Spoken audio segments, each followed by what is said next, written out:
राधे राधे। तो आइए जानते हैं किलक स्तोत्र के बारे में। किलक स्तोत्र का पाठ दुर्गा सप्तशती के अंतर्गत किया जाता है। इस स्तोत्र का पाठ अनिवार्य रूप से दुर्गा कवच और अर्गला स्तोत्र के बाद किया जाता है।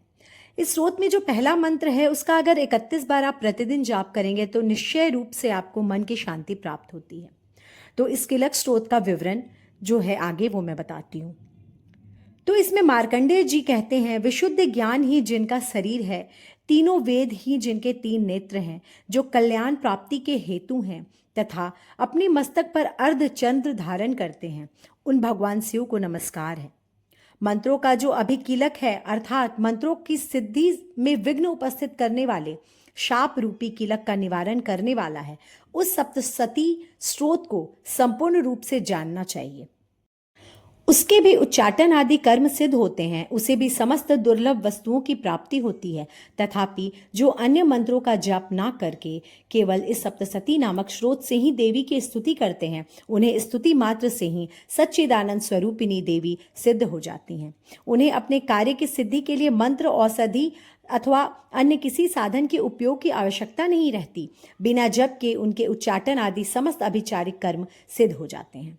इतना ही नहीं, उनकी संपूर्ण अभिष्ट वस्तुएं भी सिद्ध होती हैं। लोगों के मन में यह शंका थी कि जब केवल सप्तशती की उपासना से भी समान रूप से अथवा सप्तशती को छोड़कर भी अन्य मंत्रों की उपासना से भी समान रूप से सब कार्य सिद्ध होते हैं, तो अब इनमें श्रेष्ठ कौन सा होगा। लोगों की इस शंका को सामने रखकर भगवान शंकर ने अपने पास आए हुए जिज्ञासुओं को समझाया कि यह सप्तशती नामक संपूर्ण स्रोत ही सर्वश्रेष्ठ एवं कल्याणमय है।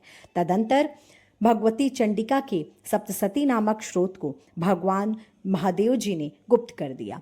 सप्तशती के पाठ से जो पुण्य प्राप्त होता है उसकी कभी समाप्ति नहीं होती, किंतु अन्य मंत्रों के जप जन्य पुण्य की समाप्ति हो जाती है। अतः भगवान शिव ने अन्य मंत्रों की अपेक्षा जो सप्तशती की ही श्रेष्ठता का निर्णय किया, उसे जानना चाहिए। अन्य मंत्रों का जप करने वाला पुरुष भी यदि सप्तशती के स्रोत और जप का अनुष्ठान कर ले तो वह भी पूर्ण रूप से ही कल्याण का भागी होता है। इतने तनिक भी संदेह नहीं होना चाहिए। जो साधक कृष्ण पक्ष की चतुर्दशी अथवा अष्टमी को एकाग्रचित होकर भगवती की सेवा में अपना सर्वे सर्वा समर्पित कर देता है, फिर उसे प्रसाद रूप से ग्रहण करता है, उसी पर भगवती प्रसन्न होती है, अन्यथा उनकी प्रसन्नता नहीं प्राप्त होती है। इस प्रकार सिद्धि के प्रतिबंधक रूप किलक के द्वारा महादेव जी ने इस स्रोत को किलित कर रखा है। जो पूर्वोक्त रीति से निष्कीलन करके इस सप्तशती स्रोत का प्रतिदिन स्पष्ट उच्चारण पूर्वक पाठ करता है, वह मनुष्य सिद्ध हो जाता है, वही देवी का पार्षद होता है और वही गंधर्व भी होता है। सर्वत्र विचरते रहने पर भी इस संसार में उसे कहीं भी भय नहीं होता। वह अब मृत्यु के वश में नहीं पड़ता तथा देह त्यागने के अंतरत मोक्ष प्राप्त कर लेता है।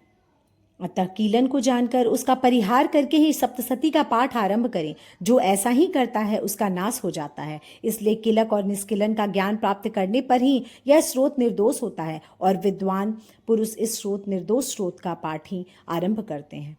स्त्रियों में जो भी कुछ सौभाग्य आदि दृष्टि गोचर होता है वह सब देवी के प्रसाद का ही फल है। अतः इस कल्याण में स्रोत का सदा जप करना चाहिए। इस स्रोत का मंद स्वर से पाठ करने पर स्वल्प फल की सिद्धि है, अतः उच्च स्वर से ही इसका पाठ आरंभ करना चाहिए।